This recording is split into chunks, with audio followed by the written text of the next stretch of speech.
Hello, everyone.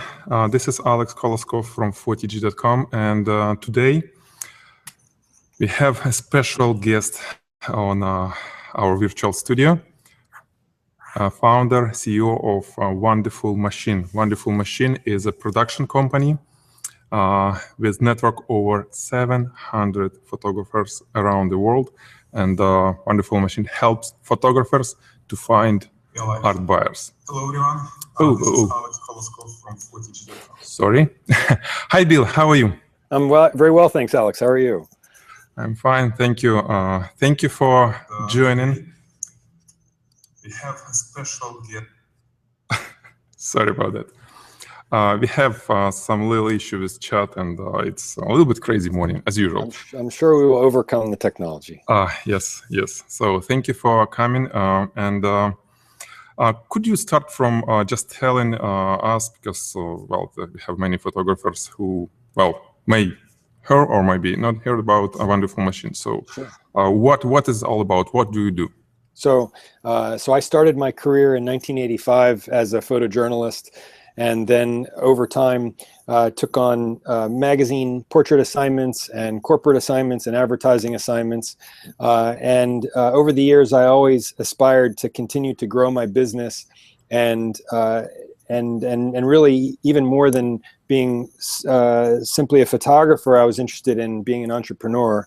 So about 10 years ago, I created what was the first iteration of Wonderful Machine, where I decided it would be interesting to put together a cooperative of photographers, much in the way that attorneys create law firms and doctors create medical practices. I felt like there was an opportunity for photographers to collaborate and share space, share equipment, share insurance, share marketing, and thereby reducing their overhead and also growing their revenue. And so I tried this actually twice. Once when I was still shooting film, and it was very cumbersome to share expenses when we were all shooting film and Polaroid and having lab fees and messenger fees. But then a couple of years later, when we all switched to digital, it became much easier to share expenses, because you could just buy cameras and then share those fixed costs, and you got sort of there are economies of scale to digital photography that did not exist when we were shooting film. And so that worked for a couple of years, and then basically out of that grew the Wonderful Machine company that you see now, which is more of a marketing company and less of a cooperative. So we don't have any in-house photographers anymore. Instead, what we do is we have a directory of commercial photographers, and we carefully curate that directory. So we have about 20 or 30 photographers approach us each week about joining, and we're selective about adding photographers. We only want to add photographers to our site if they're going to help us provide more value to clients. So we don't want to have too many photographers doing the same thing in the same place. So if we've got, for example, 6 food photographers in Chicago, and a 7th food photographer approaches us, we would be very careful about only adding them if they were unique in some way. So we currently have about 725 photographers on our site in 50 or more countries, doing 30 or more different specialties. And so we feel like we've got a nice mix of very talented photographers that we can promote to clients, and clients can come to our site and feel like they can find just about any photographer anywhere in the world. So that's where our business started, where we have a directory of photographers. And then after a couple of years of doing that, photographers started coming to us asking for help with marketing plans, with photo editing, with design services, with estimates. And so we started offering those services. And so now that's a big part of our business. We now have full-time graphic designers and publicists and marketing specialists and producers and photo editors.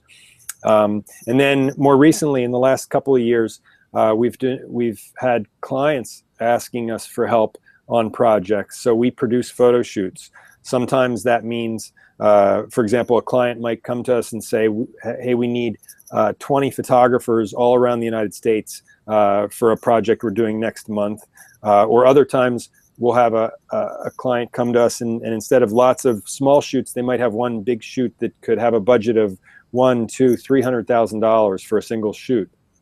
So clients, and especially ad agencies now with declining budgets or for sort of tighter budget constraints for their companies, they're often outsourcing photo production. And so an ad agency will typically emphasize the creative and the client relationship, and they'll often outsource not only the photography, but the production of those photo shoots. And on any big ad shoot, whether it's motion or even still, you can have often crews of 10, 15, sometimes 20 people producing a single shoot when you've got a photographer and assistants and digital techs, and you've got hair and makeup and props stylists and wardrobe stylists and location scouts and studio rental and equipment rental. You need an experienced producer to help pull together all those elements and make that shoot happen. So that's the most recent phase of our business, and so that's how we've been growing lately. I see. Thank you, Bill. How do you work with photographers? I know that usual, let's say, photo representative, they take in some percentage from the assignment cost, right? I remember I was working; it was like 25%, and I know you're using a little bit different schema for the business.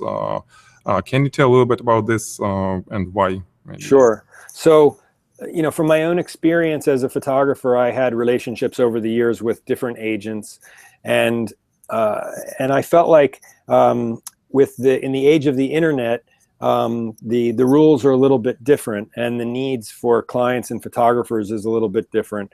And I felt like for most assignments, so in general, there are big assignments and there are small assignments.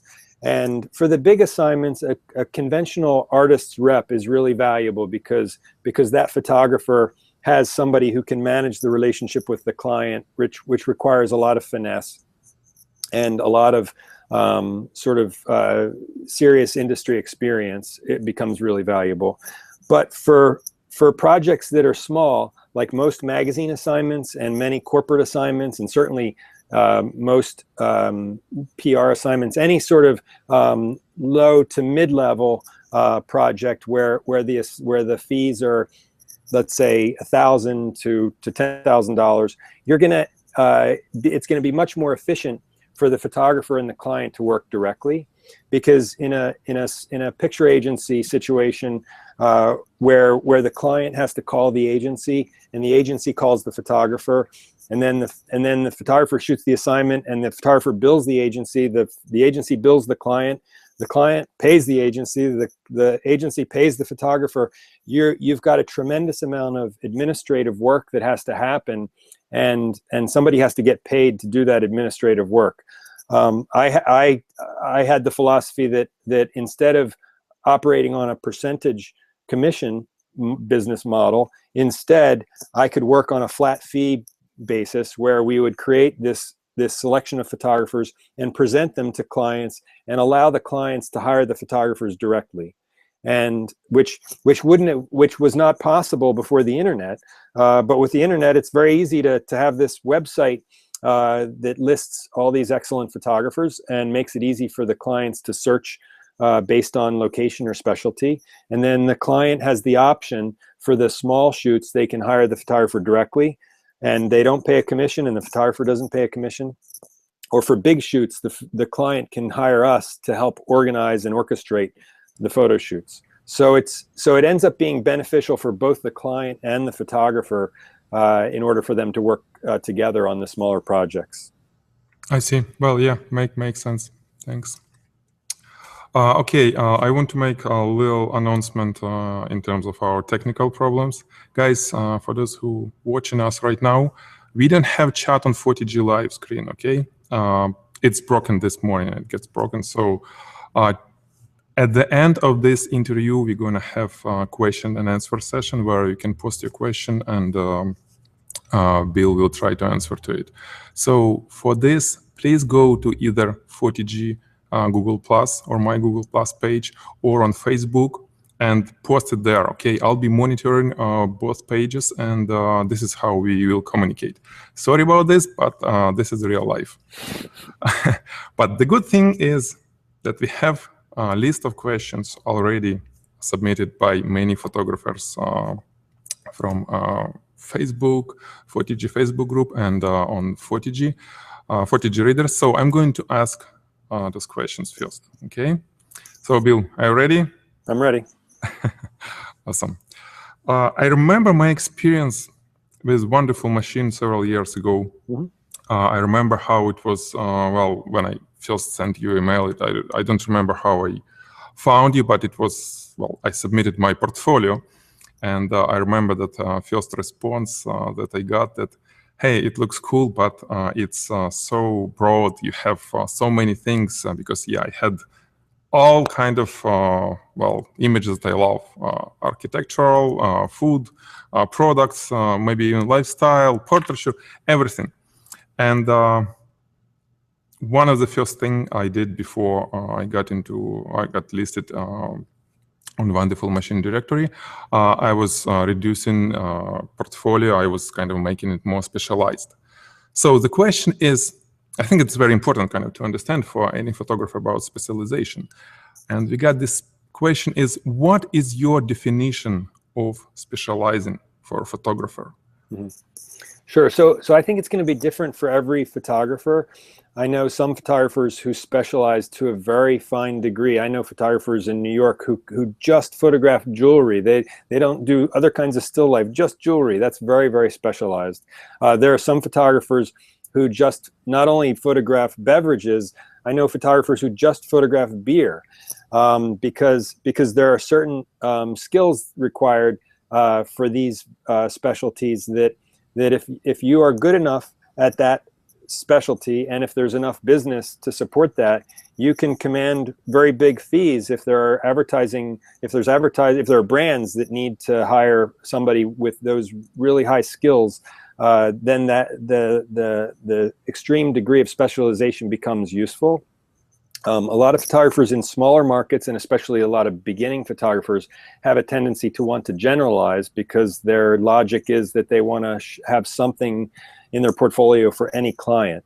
But I think there's a balance. I think for every photographer, you don't want to be too generalized because then you're going to be more of a commodity. You don't want to be too specialized to the extent that there aren't enough clients for you. And so you have to find a balance that's right for you. Every business has to figure out what their core brand is. And if you think about some famous brands like McDonald's, for example, their brand consists of hamburgers and French fries. They have chosen not to sell pizza, not yet anyway. And that's a very conscious choice because they feel like their expertise is in frying things on a grill or frying things in oil. And you might look at Nike, for example. They are athletic wear, shoes and apparel, and that's that. When you have a definite sort of core competency, not only does it become easier to become highly proficient at that narrow range of skills, but it also becomes easier to market that. So every photographer has to think about their branding and their marketing. So the branding is creating an identity, a photographic identity that says, I shoot these kind of pictures for these kind of clients. And then you have to go out and connect with clients. And so you've got to, in order to get high quality clients to hire you, you've got to be really good. And in order to be really good at something, you got to put a lot of energy and time into doing that thing. So the more you spread yourself out with food and other still life and lifestyle and portraiture and underwater photography and aerial photography, the more you spread yourself out, the more difficult it becomes to be highly proficient at all those things. And there are also certain specialties that are naturally go together. So for example, if you were a travel photographer, but you also enjoyed shooting food, food photography is sort of part of travel, and I could imagine a portfolio that shows travel assignments and food assignments, and I can see that going together really well, and I can see those things being complementary. Whereas, for example, if you were a food photographer and you also liked photographing automobiles, it's hard to imagine a portfolio that would have hamburgers and cars in the same portfolio. So some of it is about sort of stylistic clashing. Some of it is, has to do with whether those clients are similar. I think so in other words, part of it is from the photographer's end, and part of it is from the client's end. And I think if you have any question about whether you have too many specialties or not, you should be thinking about the clients and working backwards. In fact, that's what I normally recommend for every photographer is to really think about your skills and interests and figure out where that matches up with the needs of actual clients, and then think about, okay, what do clients need, and then formulate a portfolio that addresses that specific need. Because ultimately, just like any other business, photography is really based on your ability to connect with clients and get them to hire you. And that's partly a numbers game where you're going to have to research clients and go out and meet with clients.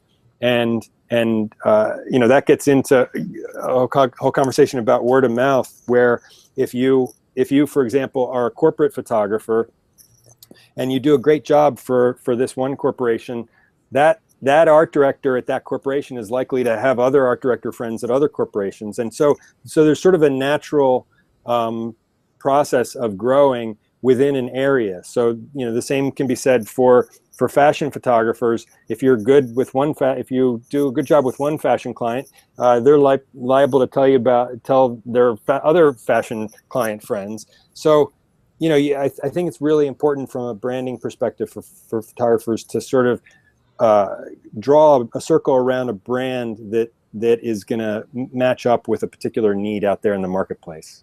I see. So let's say if we are mostly product photographers, still life, product, jewelry, maybe some liquid advertisement type of shots in the studio. Our portfolio mostly kind of separated by different types of still studio photography, right? Did you see any successful photographer who has, let's say, mixed architecture with product shots or people? Probably no, or? Yeah, I think architecture, actually, interestingly, I think architecture is a specialty that could easily coexist with product photography or with people photography in certain ways. So there are a lot of needs for pictures of people within a space. So there can be overlap between somebody who's interested in photographing spaces and with people, and in the same way you could go sort of the other direction with it, where if your primary interest was architecture, but you were also interested in product, stylistically I could see a portfolio where the architecture pictures are treated in a certain way, lit and processed in a certain way, and the still life photography has the same personality. I think that the main thing is that all your photographs have a personality that mesh with each other, so that you end up with a cohesive portfolio. Because often a client is less going to hire you for the exact pictures that are in your portfolio, and often a client will be hiring you for your aesthetic, for your point of view. I spent my career doing almost entirely portraiture, but I once had an art director at a landscape architecture firm hire me to shoot still life pictures of plants. Mm-hmm. And I asked her, why are you hiring a portrait photographer to photograph plants? And she just said that she loved my aesthetic and my point of view, and the personality that was coming through my portraits was distinct, and she liked that, and she felt like I could do a good job on her project. So I think photographers often misunderstand the thought process that clients go through to hire photographers, there are certainly times when a client is going to want to hire a photographer based on an actual photograph in their portfolio. But I would say photographers often underestimate the value of their actual personality as a human being. Is probably the single most, I mean, I see all the time situations where a photographer who's very competent in one area cultivates a relationship with a client in a very different area with different needs, photography needs, and the value of that personal relationship is actually a lot bigger than photographers often figure. And so I think the important thing is to be somebody that people want to work with. So you have to be sort of paying attention to customer service. You got to be paying attention to being just sort of dependable, somebody that people can count on, that people want to hang out with. You just got to be nice for starters, and you just got to be able to deliver. So if you can sort of deliver on a project, that's the most important thing to a client. And I think a client would sooner take a chance on a photographer that doesn't shoot that exact specialty than to risk hiring a photographer that might shoot that specialty but they don't have that relationship with. Right. Yeah, thank you. That's what actually I'm thinking exactly the same, because that personal relationship is one of the things which makes harder for new photographers, for newcomers to get to the clients, because like you said, clients better try to work with known photographers even on some new stuff, right? And how important is to treat your very first client for newcomer, right? Because it's like it's a little, I don't know, strings that you can pull and get into the market, or you can just break it. Talking about building personal relationship, being like more like a brand as a photographer, not just clicker shooter. Yeah. Yeah, very interesting. Well, let me, if I could just add to that, I used to go to ASMP meetings, American Society of Media Photographers, and the young photographers would complain that the old photographers had a lock on all the clients, and the old photographers would complain that the young photographers were just sort of coming in and undercutting them and stealing all their clients. So I think no matter where you are in the pecking order, you might feel like other people have an advantage, but I think every individual photographer, even if you're brand new to the business, there's something that you have to offer, and you should figure out what that is and figure out how to cultivate that. And I don't mean to say that as a young photographer you should just be cheaper than everybody else. I advocate charging as much as possible for every single assignment. But you want to remember that as a young photographer, sometimes you have an advantage, because often the people who are hiring photographers are also young. So art directors at ad agencies and at magazines tend to be under 40, I would say. And so the people that they tend to want to hire are going to also be under 40, sometimes maybe a lot under 30 as well. And I think there's, in American culture and maybe popular culture around the world, everybody is constantly looking for the next new thing.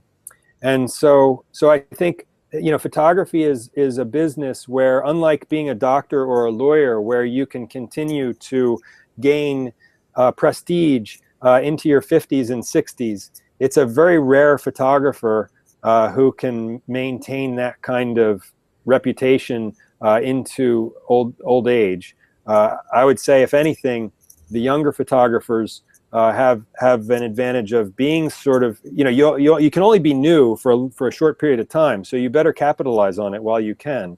Right. But every art director loves discovering a new photographer, and so even though the more established photographers are going to have a certain advantage based on their experience and their connections and their relationships, new photographers have a certain advantage as well that they can capitalize on. Okay, right.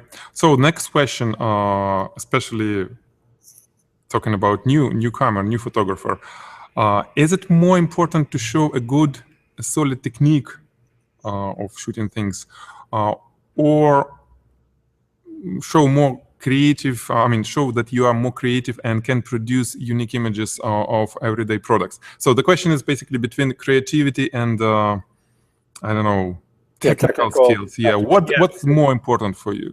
Well, I don't know that one is more important. It's like, is it more important to eat or to breathe? I like to do both.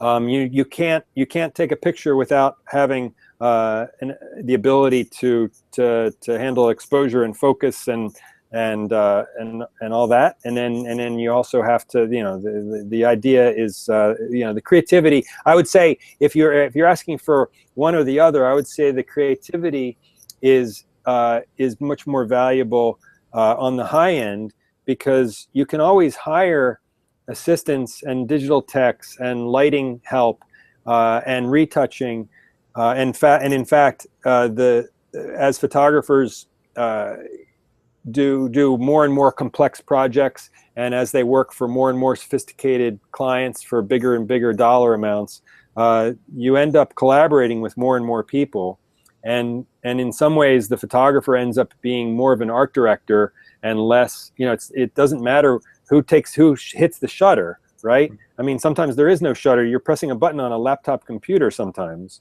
So I think it's very important for young photographers to understand that it can be a collaborative process, and in that way, if your technical skills, if you lack certain technical skills, or if you're not interested in learning how to do retouching, you can collaborate with retouchers, and so in that way the ideas become the most valuable part of the equation. And so many times the technique becomes secondary, because it's easy to, I wouldn't say it's easy, but it's not so difficult to hire people to help with the technique, where you can't really subcontract the creativity. Right. Yeah. Creativity, it's probably, especially for beginners, is the key. Another question. Not so many photographers has own studios, and they are in the market as a sole professional. How it affect ad agency, basically art buyer, when choosing a photographer? So how it's important to have a studio, to have, there are many questions about equipment. How it's important to have a cool camera, maybe medium format camera, or, studio to be hired, or it doesn't matter? Yeah. So there's two types of photographers out there. There are beginning photographers, and there are very experienced photographers. If you are already experienced and you have clients, and you have a track record and you have a portfolio, the last thing in the world the client cares about is whether you own a studio or own a camera, because an experienced photographer is going to be able to, for any given shoot, they're gonna acquire the equipment that's appropriate for that shoot. Sorry. That's okay. So I used to work for a very famous fashion photographer, and for any given shoot, he would rent. He didn't even own any equipment. He would simply rent what was appropriate for that project, and so for established photographers, the equipment, ironically, does not matter at all. For young photographers, it matters much more. First, because you want to have at least a basic set of equipment, cameras and strobes and computers and software, in order for you to function, and in order for you to develop your portfolio, because you're going to be doing self-assigned projects in order to build your portfolio, that it's not going to be cost effective to rent equipment every time you want to work on your portfolio. So for young photographers, I think it's important to have basic lighting and camera equipment, and to be able to, work night and day around the clock until you have a portfolio that you can go out and show. And then once you start getting real assignments, the equipment becomes less and less important. Right. And also in terms of studio, I think it's a great idea for photographers to share space.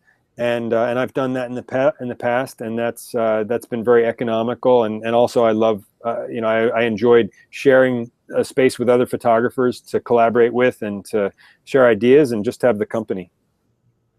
Right. Thank you. Yeah, I remember that feeling when you just starting and let's say no studio. I need to either rent it or I can shoot the same thing.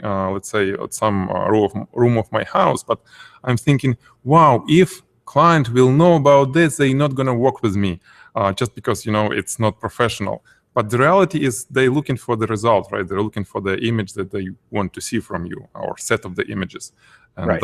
that's probably. Oh, talking about set of images. In terms of building the portfolio, how it's important, or it doesn't matter, what's your opinion, is to either have a series of images with same style, or it may not be necessary, and basically need to show as much as possible different styles. Because I have some thoughts about it, but interesting. What is your take on this? Yeah. How it's important to have a series? How important to show style, or its Sure. variety is more important? Yeah. So so photographers, there are two schools of thought about this. Some photographers feel that if they've shot 100 assignments in the past, they want to show just the best pictures from those assignments.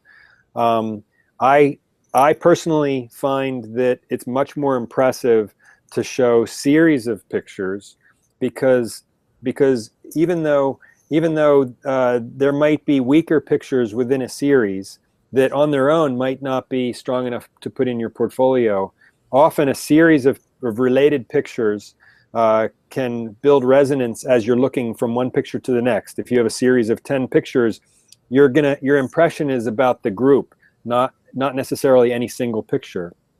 And so, and also, since so many high-end assignments are based on series, if you're going to shoot an ad campaign or a magazine feature or a catalog or an annual report, every single one of those projects is going to require you to do a series of pictures on a theme, and those pictures need to relate to each other. They need to be cohesive as a group.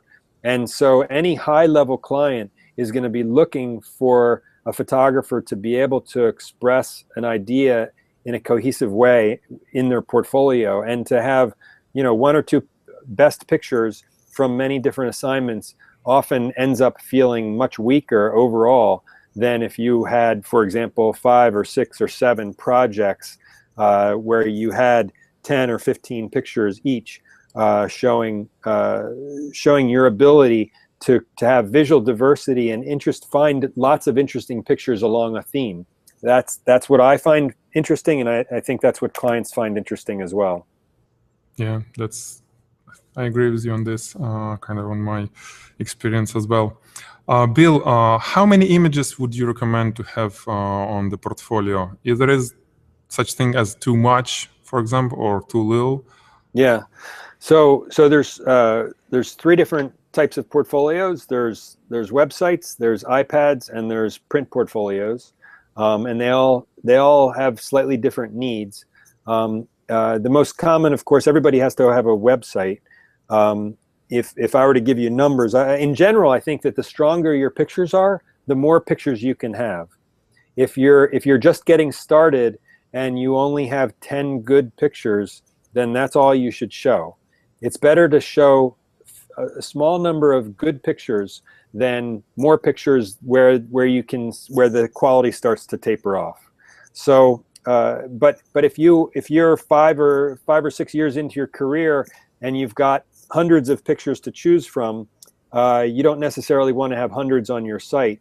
I would think that if you're looking for sort of an average thing, you might have, let's say, 5 categories on your site, either 5 projects or 5 somehow categorizing, grouping your pictures into about 5 areas, and maybe 20 to 30 pictures in each of those. So I would say, if you're looking for a round number, maybe 100 on a website is about right. That's going to give a client a sense of how good you are and how experienced you are, without overwhelming them with pictures. One of the, what you want to do is, for a client coming to your website, you don't want them to stop looking halfway through because you have so many pictures. You want them to for a client who's serious about potentially hiring you, you want them to be able to see everything and feel good about everything they're seeing, and maybe even want to see more. I think it's better to leave a client wanting to see more than leaving them feeling like they're running out of energy to look at your pictures. And then just very briefly, photographers often will want to have an iPad portfolio or a print portfolio, and photographers often ask us, well, what's the difference in terms of the editing or the length? And the way I think about it is that a website, you have to edit a website to speak to your core capabilities, your main brand, because and the main thing about a website is that anybody can come see a website and you don't even know it. So you have to sort of think broadly about what you are as a photographer, but you don't want to overwhelm people. So a website is sort of in the middle in a way. A print portfolio is going to be a tighter edit than a website, because a print portfolio is typically something you're going to hold and show to somebody in person. So you're showing that to one client at a time. So unlike a website, which needs to address lots of different client needs, a print portfolio only needs to address one person's needs at a time. So you can tailor that print portfolio to meet the needs of that one individual client. And then an iPad, interestingly, even though you're going to sit there and show it, the iPad can be the biggest edit, because you're giving a guided tour of your photographs to a client. And so you might have 20 categories of pictures or 100 categories, and depending on who you're sitting with, you can show them pictures, that are appropriate for them. So you don't have to show them everything. You can just pick and choose on your iPad presentation which sections of your portfolio are appropriate to them. But in general, the name of the game is you don't want to show weak pictures. So it's better to show a few strong ones than a lot of weak ones. I see. Right. Thank you, Bill. In terms of portfolios, those print portfolios, are they still alive? Because for me, it looks like a little bit kind of old technology now. It's true. Yeah, I know what you mean. I understand that. If right behind us, we've got about 200 portfolios of our photographers, and every month we drive up to New York. We're 2 hours drive from New York City. We're in Philadelphia, and we set up meetings with art directors at ad agencies and magazines and big brands. And they want to see portfolios, and we bring iPads, but it's the physical portfolios that people want to look at. Sometimes they're holding a bagel in one hand and flipping the pages with the other hand, and that's harder to do with the iPad. But I think most art directors and photo editors are artists at heart themselves, and a physical print portfolio is an opportunity for a photographer to show personality beyond just the images themselves. And I think a good print portfolio is revealing, and maybe in fact any print portfolio is sort of revealing of the character of the photographer beyond the actual images. And art buyers love looking at physical print portfolios. I think most art directors would tell you, and designers would tell you, that they really enjoy designing for print, for magazines and brochures and physical stuff.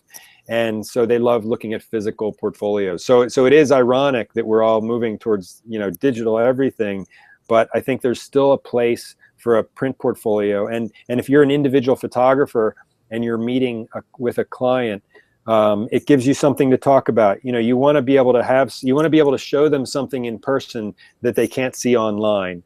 And a print portfolio is an opportunity to reveal a side of you that maybe is a little different than your website, and can be more memorable as well.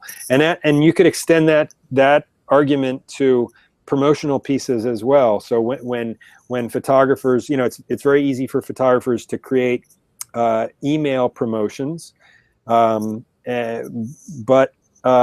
people love to get stuff in the mail, and especially if it's got a handwritten address and a real stamp, you know, to get something in the mail these days is sort of rare, and people appreciate it. And to be able to hold a physical thing and pin it to your cubicle wall is nice. Well, a couple of years ago, I used to work a lot for Forbes magazine, and I was up there because I was actually working on an assignment with them, and I was meeting with one of the photo editors, and I noticed that my print mailer was thumbtacked to her cubicle wall. And when I went home, I looked it up, and I had a record of sending it 7 years earlier. And Wow. and I challenge anybody to find an email from 7 years ago. And so there's, you know, to be able to send a physical piece of mail to a client and have them hold on to it as a little object of art is something that that's unique to a physical thing. And so whether it's a physical print portfolio or a physical promotional mailing, I think there's a place for that, as you know, when you're promoting yourself as a photographer. I see. Thank you, Bill. Very interesting. So that's probably what explains how much the photographer's portfolio itself, not images inside, not prints, but the portfolio can cost, because it's like hundreds and sometimes $1,000s, right? Just Yep. like handcrafted, handmade portfolio from some masters. I never kind of was getting it, Mhm. but I see now the point. It's like the way to impress and basically introduce yourself other than photography. Very Yeah, interesting. but I also don't mean to intimidate young photographers into thinking that they have to spend thousands of dollars on a print portfolio. Adorama sells a printed book for about $150, where you can lay it out yourself, and they print it actually on one long sheet of paper, and then they fold it up into a book. And there are other inexpensive solutions. You know, you don't have to have the deluxe version. You know, again, it sort of comes back to personality. You know, when you're connecting with a client, they're looking at your entire package, so to speak. They're looking at your images. They're looking at your personality as a human being, how they relate to you on the telephone, how they relate to you in person. They're looking at your website and your logo and the way, you know, when you're building your website, you're making all sorts of choices about how you're organizing your pictures and the colors you're using on the website and the terminology you use and your about page and the picture of you as a photographer on your about page, and all these little decisions that you make as a photographer, and most importantly the pictures that are in the portfolio and website. All those little decisions sort of add up to an impression that you're conveying to a client. And when a client has an opportunity to work with any number of photographers, they're looking at each of these photographers and sort of judging, is this somebody I want to work with? So you know, it's just up to any young photographer to be paying attention to all the details that add up to the impression that they're making. I see. Thank you. Bill, what about social media? I mean, do you know cases when photographer was able to get the assignment just reaching to potential art buyers on social media, let's say on Twitter, by kind of tagging them, or Facebook under their photos? Does it work or not really? Talking about, you know, advertisement agencies are relatively kind of high-end clients. I mean, Yeah, I think it's very particular to individual art buyers. Some art buyers are engaged with social media specifically to be paying attention to photographers, and others aren't at all. You know, just like you'll have some art buyers, I've been to panel discussions where some art buyers say they love getting emails from photographers, and others saying they hate getting emails, they want to get a postcard or a print mailer, and others will say they love interacting with social media. So I think a lot of it has to do with an individual client's interest in social media compared to other ways of connecting with photographers. But definitely it does happen. It's hard for me to sort of pinpoint how frequently it happens, but it does happen. And I think it's also very dependent on the photographer's ability to make that happen. So, what we often tell photographers when they're asking us, well, how do I promote? There's so many different ways I can try and connect with photographers, with clients. What's the best way? And really, the answer is the best way is the way that works best for you. And different photographers. Some photographers are going to be great on the telephone, and some photographers are going to be terrible on the telephone. And you're better off like writing a nice note on a card. Every photographer has to sort of assess their own strengths and weaknesses and tailor their marketing effort to emphasize their strengths and minimize their weaknesses. With social media in particular, we also now have, even separate from connecting with clients to get regular assignments, we're now seeing, of course, clients are hiring photographers who have a social media presence of their own. We recently helped Range Rover, or Land Rover rather, produce a photo shoot in the national parks, where they hired four photographers who were popular on Instagram, who were not necessarily sort of professional photographers in the conventional way, but some of them use professional cameras, some of them actually use iPhones, but there are photographers who are now sort of coming to the party, so to speak, with followers of their own. So they're almost like a media company as much as they are a photographer. And so we've worked on a number of projects in the last couple of years where clients are trying to capitalize on the photographer's social media following. Especially, we've got a photographer named Zach Arias who's got 50,000 or more Twitter followers. We've got Joe McNally, who's got 100,000 followers on various social media platforms. So, to have that kind of following, gives you sort of a power in that relationship. And if a client's trying to reach a certain demographic, and you can show you've got those people in your back pocket, then that gives you, tremendous ability to connect with clients. Right. It's like it's multidimensional now. It's not only you and the camera, right? But you and your audience that can be interested by art buyer. Sure. Everything. It's so, well, I love this time.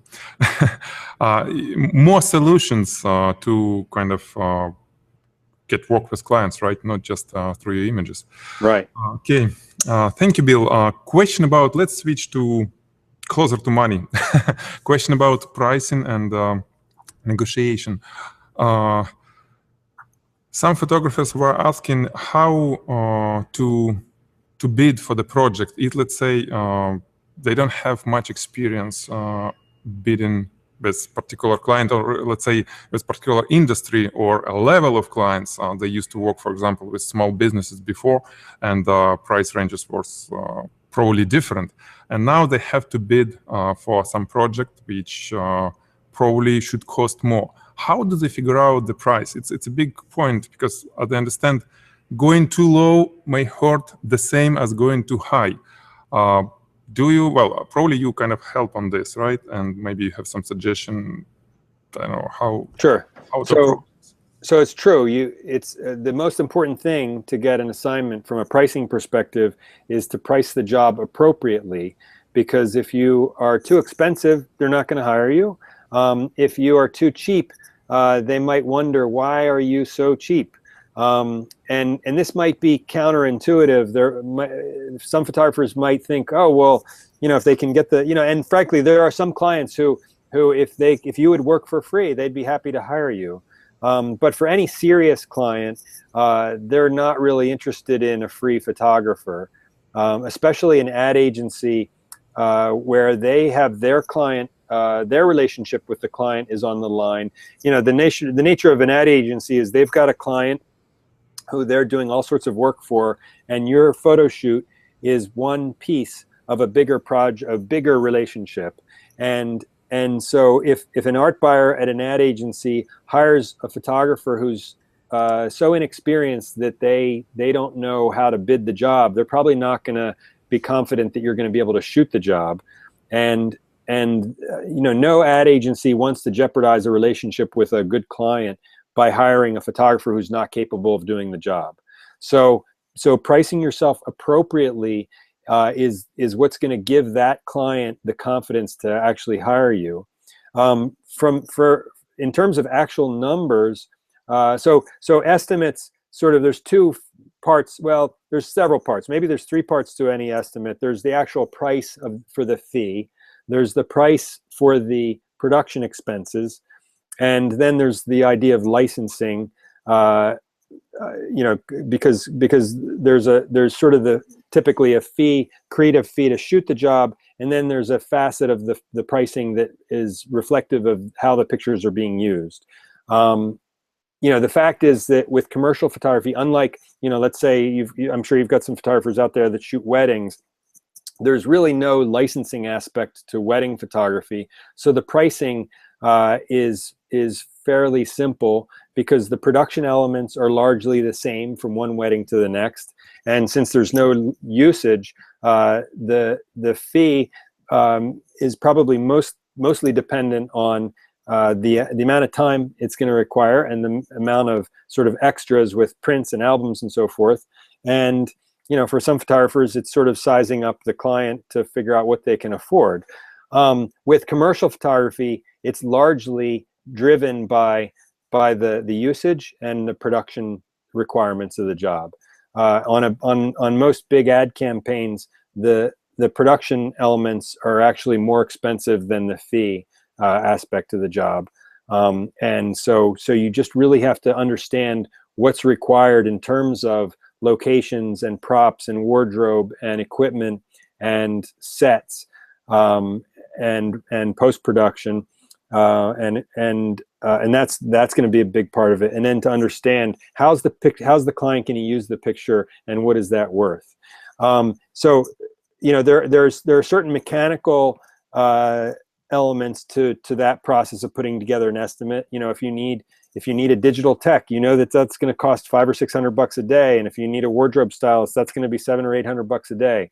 But the licensing is really what requires serious experience to understand from, you know, historically what clients have typically paid for different licensing situations, and every time you have a new project, you can look back to the old projects that you've bid on and get a sense of value. You know, it's like pricing a house. You know, what is a 3-bedroom house worth? Well, it depends on whether it's in a good neighborhood or in a bad neighborhood. And in the same way, you know, a photograph of a dog on white seamless is worth one thing to one client, and it's worth another thing to another client, depending on the usage. You know, whether it's going to be a local ad or an international campaign. We have on Wonderful Machine, we have about 60 articles about pricing and negotiating that your photographers can look at. So if you go to our photographer blog on Wonderful Machine, you can just search on pricing and negotiating. And then also there's a blog called aphotoeditor.com, which all your viewers should be aware of.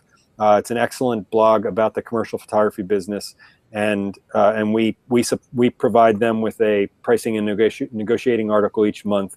So you can just go to aphotoeditor.com and search on pricing and negotiating, and you'll find about 60 articles. And really, that's the best way to understand pricing, is to just read case studies. And what we try to do is every month pick something that's a little different, to give photographers perspective on all kinds of different situations, and not only provide actual numbers for what these fees are, and licensing fees and production costs, but also we talk about our logic of figuring out how to understand what the client needs, and how to create a proposal out of that to meet those needs. And so a lot of it just comes down to experience. We also have we have 8 full-time producers who do estimates for photographers every day. And so if any of your photographers have a big project, big or medium-sized project that they need help on, they can hire our producers to advise them, whether it's just sort of coaching them through their own estimate, or taking over the whole estimate and doing it from start to finish. So we can help them as well. I see. Thank you. Yeah, that's what probably what we will need beside the portfolio reviews, because guys, you may not know, but right now we're starting actually to offer like a portfolio review with wonderful machine for our best Photigy photographers. We're gonna kind of discuss it later, but this is really awesome opportunity for many of you guys to get to that level of presentation. So thank you, Bill. Sure. In terms of pricing, is there a way to, oh, 1 second, I'm interrupting myself. Guys, right now we have chat back to work. So if you were struggling well, didn't know where to ask questions, and we kind of approaching, actually exceeded the time of interview, we're going to QA session very soon. You can refresh Photigy live page and the chat will appear under the video. Okay, just hit refresh on your browser and it will be there, so you can start posting questions. Okay, we have few questions right now. In terms of negotiation, is there a way to negotiate a price when you work with agency, or it's like you give them a bid and that's it? In terms of if it's too high, they will say, thank you, it was cool, but don't hire you, or will they, or may they talk to you in terms of pricing? Bill, how is your experience on this? I mean, yeah, so it's important to understand not only how to put together an estimate or proposal, but to know how to interact with the client once you've sent off that proposal, right? So it's not unusual to send a client an estimate and to have them say, oh, it's too expensive. You know, so the question is, how do you respond to that? If you're asking, will a client want to engage to negotiate, the answer is yes. Mostly clients, if they feel like you're in the ballpark, but maybe the estimate isn't quite right for some reason, they're going to come back to you and say, hey, we're close here, but can we talk about this? So it would be, you know, it's not a, you know, I mean, sometimes a client is going to get your estimate and then just you'll never hear from them again. And but if you've got a client who is seriously considering you as a photographer, they're going to want to work it out. So I think the most important thing to understand about negotiating with clients is that you need to first and foremost put together your initial estimate and have it make sense and have it be all real numbers. What you don't want to do is send an estimate that's really expensive, thinking that the client's going to say, oh, it's too cheap, and then you'll sort of meet them halfway. You don't want to think in those terms, because if you are arbitrarily lowering your price, that means that you are trying to rip them off in the first place. I think what is important is that you have an estimate that is fully explaining your situation. As part of that estimate, you need to a certain extent explain how you're going to approach the job. For example, some assignments will require a photographer to think about whether they want to build a set or find a location, and unless the job is so cut and dried, like it is, you know, a picture of a pencil on a white background, most assignments require you to actually be somewhat inventive about your solutions. And so part of your proposal should be explaining how you're going to handle the shoot, and then you've got the actual estimate with estimate and terms and conditions.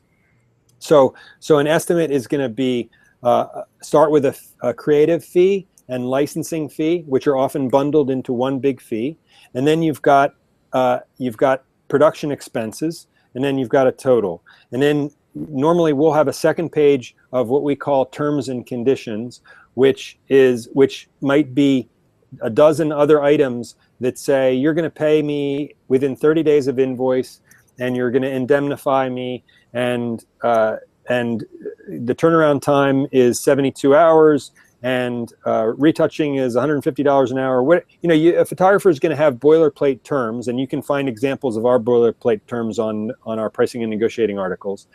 But you want to separate those because you've got those terms that are sort of universal for all your shoots, and then your estimate page is addressing the needs of that particular shoot.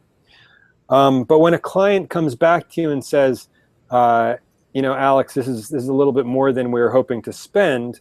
What you want to do in return is say, okay, let me see what I can do. Is there anything, you know, what can we, how can we dial this back in a way that is going to work for you? So it's really important for you, the photographer, to understand that the client wants it to work out. The client wants you to earn a living.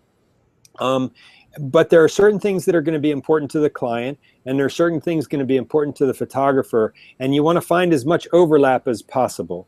So there may be things, for example, I once did a shoot for a casino in New Jersey called the Borgata, and I gave them my estimate and my terms, and I had sort of a limited usage of the pictures, and they said, we don't want any limits on the pictures. We want to use the pictures any way we want.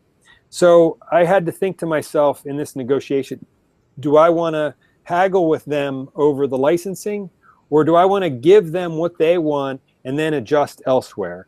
You know, it's just like when you hold a balloon and you squeeze one end and it pops out the other end.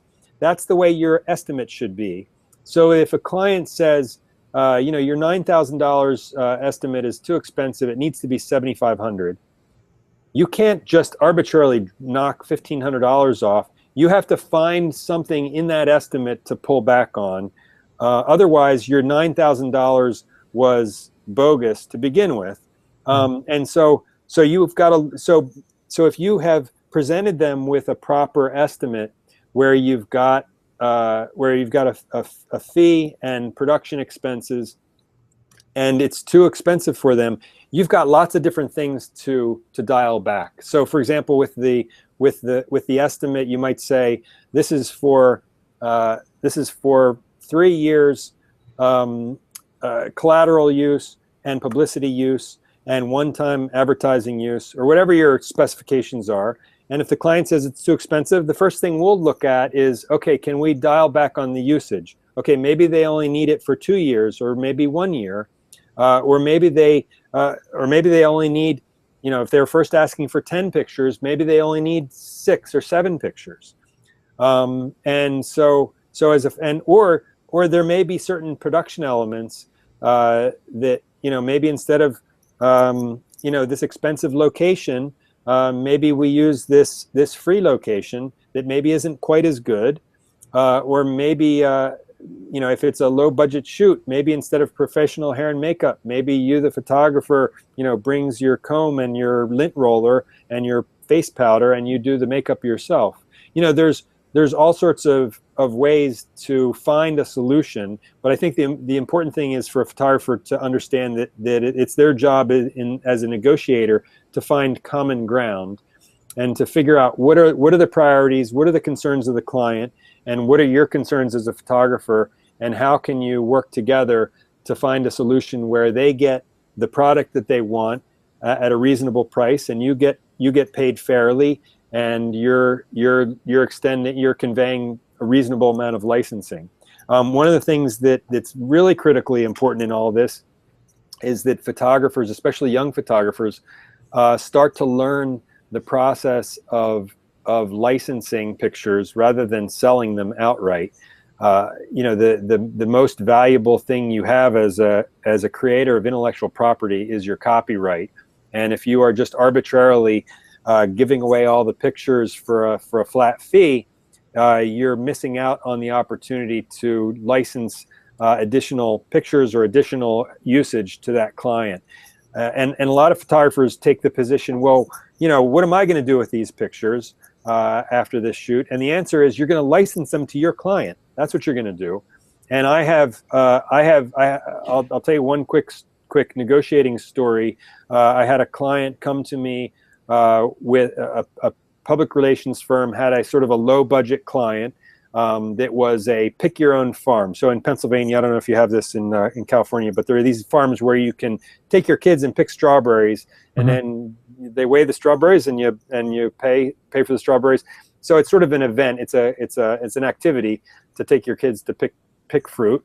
And so they have this. There's this family-run pick-your-own farm, and they have a billboard on Interstate 95 that they probably pay $5,000 a month for, and they needed they needed a series of pictures for brochures, for their website, and for this one billboard.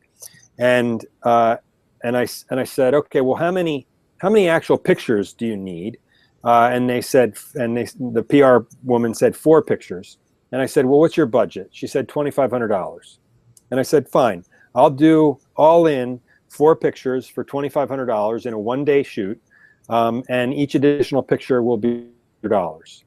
And so I shot the job, and of course I did this in writing. I didn't just do it over the telephone, but I sent her an estimate, and I spelled out very clearly, 1-day shoot, you get use of 4 images. I'm going to shoot, as many situations as we can cram in that day. We ended up shooting 12 situations throughout the day. I delivered a web gallery of 200 pictures. They selected their 4 pictures. They paid me their $2,500. And then over the next 2 years, they licensed 7 more pictures. Mm-hmm. So for another $5,000. So this low budget client who had $2,500 to spend ended up paying me $7,500 for that day. So to me, that's an example of if as a photographer, you were just to accept the fact that this was a low budget shoot and you're never going to get more than $2,500, I would guess that most photographers would simply say, okay, $2,500 and use whatever you want. But if you are smart enough to limit the terms in some way, all of a sudden, if you take instead of 4 great pictures, if you shoot 20 great pictures, that client is going to want those pictures, and it's going to be a lot cheaper for them to license those pictures that you've already shot and that they can see are great and they're of their product, than to hire a new photographer and get an unknown result. So I think photographers, if they're savvy and if they are approaching the business part of photography as seriously as they approach the creative part of photography, I think there's an opportunity for people to make money. And you just have to be fully engaged in that process. You can't shy away from it any more than you can shy away from the creative and technical aspects of photography. Wow, this is great example and great advice. Thank you, Bill. That's actually really brings importance of creating a good detailed estimate, right? With all those different expenses that you're gonna go through to and get the price, like those balloons you said. It's awesome because we cannot really just decrease the payment. I mean, they decrease the price without adjusting anything, right? It's not good. Awesome. Thank you, Bill. Thank you. That's actually answers many questions that we were getting. What about studio location? That's one of the questions. How, because for product photographers, mostly we shoot in studio. We don't go to location. We try not to go to location because it's not easy to bring all our stuff. How current clients are willing to ship their items into studio? How it's important the right location for the studio, or it's really not the question anymore? What's your experience on this? Do you mean how important is it to have a proper studio? Location for the studio. Let's say studio in New York and studio somewhere, I don't know, where it's in Alabama, for example. Yeah. Right. In New York, it's way more either photographers, but not only photographers, but art buyers. Where, I don't know, is there any advantage to be on the city with tons of art buyers and tons of photographers, or it can be somewhere on the side, but you can work, you can get lots of work by just working remotely for clients? Yeah. I think the answer is going to be different for everybody. I know that as a young photographer in Philadelphia, I was always talking with other young photographers and about do we stay in Philadelphia or do we go to New York? Is it better to be a big fish in a small pond or a little fish in a big pond? So there's that element of it. But in particular, with regard to being a product photographer and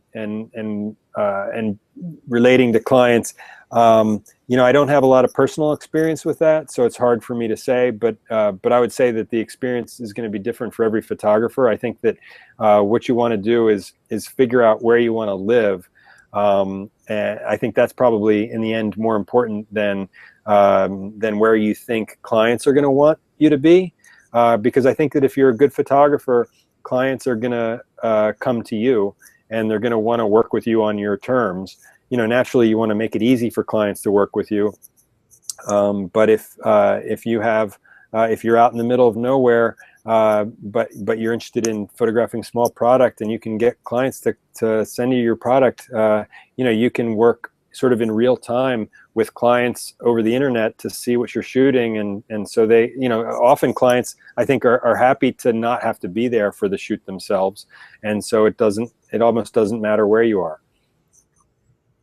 Okay, thank you, Bill. So guys, we actually run over 1 hour, projected 1 hour. So if you have any questions, please post right now, because we're almost done with interview. Thank you, Bill, for staying for such a long time with us. You're welcome. Few more questions Okay. that we already got. And like I said, guys, it's on Photigy Live. Chat is already working. So if you can go back to photigy.com/live, it will be there. It may be easier for you to ask a question. But we got some on Facebook.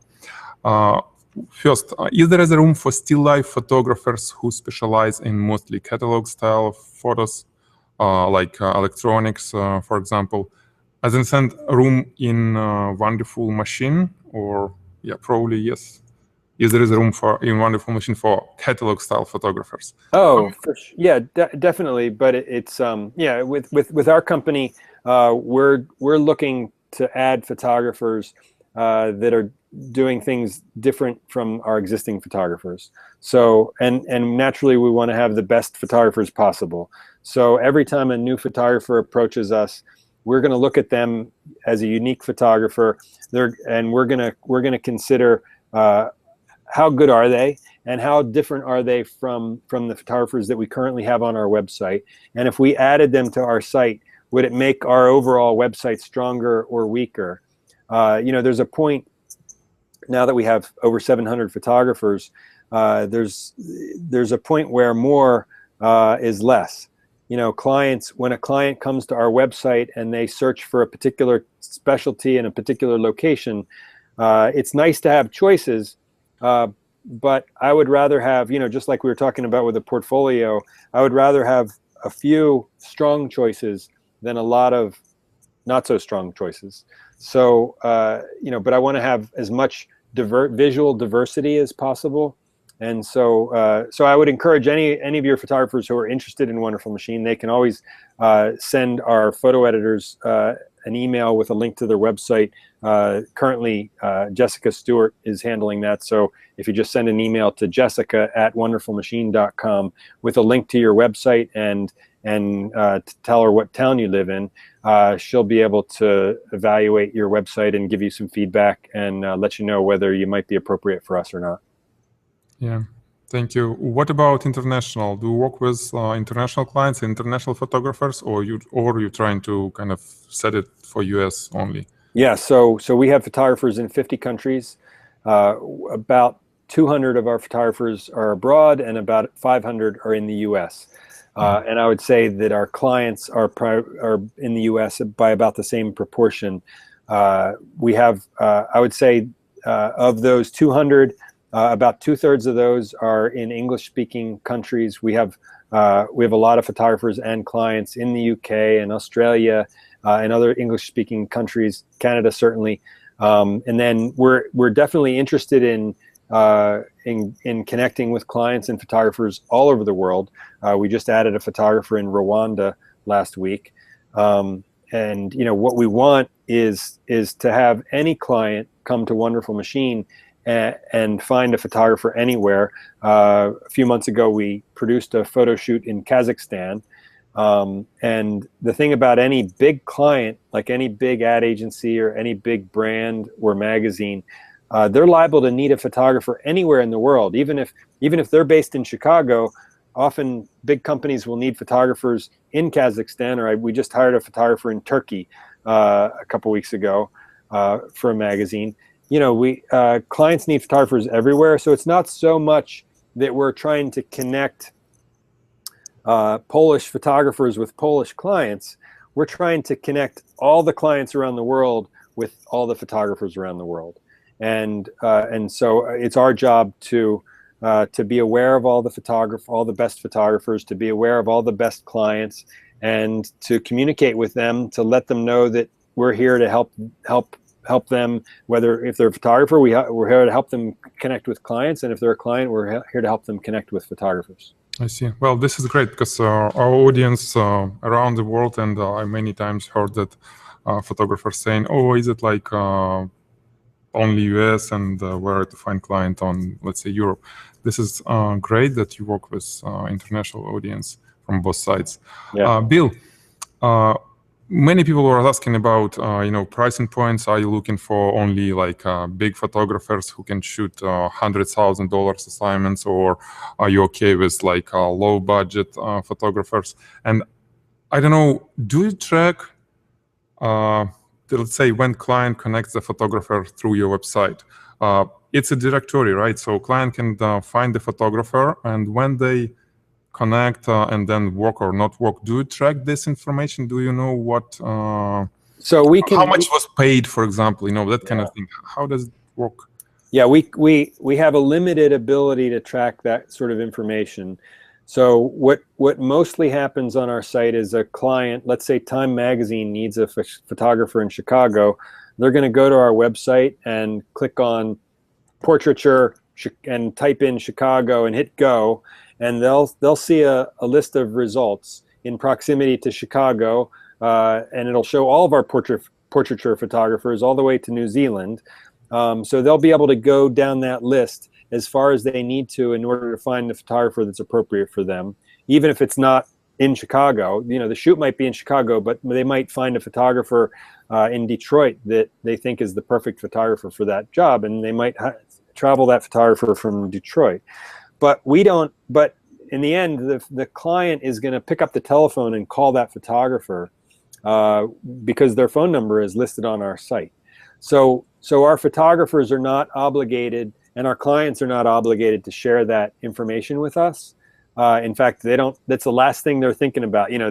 There's a client who needs a photographer to do this shoot next week, and the photographer is scrambling to do that shoot. The last thing either one of them is thinking about is sharing that information with Wonderful Machine. We do sometimes. Some of our photographers are kind enough to share that with me, to say, "Hey, Bill, I got this assignment from XYZ magazine or ABC ad agency, and we love hearing about that." And we have a page that we call Successes on our website that where we list some of our recent successes with photographers. But as a practical matter, we mostly don't know the details of who's hiring our photographers. We only know anecdotally who hires our photographers and how much they're paying. I see. So there is no, you're not looking how much, how expensive assignments go through you. You're only looking for the quality of a photographer. I can answer in that question that people were saying, "Oh, is it okay if I work with small clients?" It doesn't matter. For you, you look only for... Yeah, so we're just looking for high quality photographers, and I realize that some of our photographers, I've got photographers who make over $1 million a year. I've got photographers who make less than $50,000 a year. And so, what I'm interested in doing, building a roster of photographers, is creating an eclectic mix, a visually diverse mix of photographers that will satisfy a range of needs. Because some clients have a lot of money to spend for projects. Other clients don't have a lot of money, and it's not that I want to provide something for everyone, but I do want to provide a resource for a broad base of commercial clients. I see. Thank you, Bill. Well, I think we are done with questions and answers. There are guys, what I'll tell you that. You may have, because you're going to see this video, watch this video later in recording, it will be recorded. So if you have any question, we'll have a special forum on Photigy where we'll collect your question, and then Bill or any editor from Wonderful Machine may answer them. Okay, so no worry if you kind of didn't get it right now because of chat, and sorry about the technical issues. We're almost done. Bill, what would be your suggestion for newcomers? I don't know, for people who love photography, who spend lots of time, free time, probably still working somewhere else, but they want to get into the market and then want to be professionals, meaning that work only as a photographer. What is your words of wisdom for those passionate? Yeah, well, I mean, it's certainly all about your portfolio mainly. You know, you want to build a portfolio to the point where you can make that leap from being a weekend photographer to being a full-time photographer. A lot of your ability to succeed as a professional has to do with your ability to spend time practicing that photography and to be available to shoot assignments. Because if you have a 9-to-5 job, that's when clients would be available to meet with you. And so there is a point where, as a photographer, you have to take a leap of faith and quit your day job and be a photographer. A lot of young photographers, including myself when I first got started, found that assisting for other photographers was a good segue to a full-time career in photography. Excuse me, because not only is it an opportunity to learn valuable technical skills and business skills, but it's an opportunity to meet other people in the industry, photographers and clients and crew. And it's an opportunity to, as a freelance assistant, you can work sort of, you can have sort of a revenue stream of assisting that you can sort of dip in and out of. And when you get an assignment, you can turn down the assisting jobs. And when you're not getting assignments, you can take on more assisting jobs, and you can work your self-assigned projects in with your freelance work. And it can be a natural transition from being a hobbyist to being a professional. But you know, it's just a tremendous commitment that anybody has to make if you're going to really be a full-time professional photographer. You just have to really devote yourself to it, and you have to have a plan. You have to realize what you need in terms of equipment, in terms of space, in terms of portfolio, and in terms of your marketing effort. You know, because you're going to need to do some research on, you know, when you do go out on your own, what are you going to show them, and who are you going to show it to, and what are you going to say? You know, you want to have a plan. But even having said all that, you don't want to feel like everything has to be perfect either. You want to be, you got to be willing to take a stab at it, even being short of perfection. You know, you don't want to, if you waited till your portfolio was perfect, you know, you would be an old man or woman before you ever launched. So there, you know, you simultaneously want to put in full commitment, but at the same time realize that no matter what, your portfolio and your camera system and your everything, it's never going to be perfect. At a certain point, you just have to give it a try. Awesome. Yeah, thank you. Well, I remember how I was transitioning from you know, working full day as a programmer to photographer. It was tough, guys. I was basically taking vacation day offs to do assignments. So kind of when you do it, probably you need to forget about vacation and stuff like this, because yeah, and like Bill, you said, total commitment and dedication to your dream, if it's your dream. Yeah. Right. Awesome, Bill. Thank you so much. That was amazing. Thanks for having me, Alex. Yeah, so many. Really enjoyed it. And yeah, it took 1 hour and 30 minutes. Well, you're great. All good. Thank you so much. Quite well. Guys, if you have any questions, we'll have a contact information, how to reach Wonderful Machine, how to apply your portfolios, where to send you know, emails. We'll have this everything on the post where this video will be on Photigy, so no worry. We'll be working with Wonderful Machine from now on, and well, hopefully it will help you to get where you want to be with your photography. Bill, great. Thank you so much. Welcome, Alex. Okay, bye everyone, and stopping broadcast.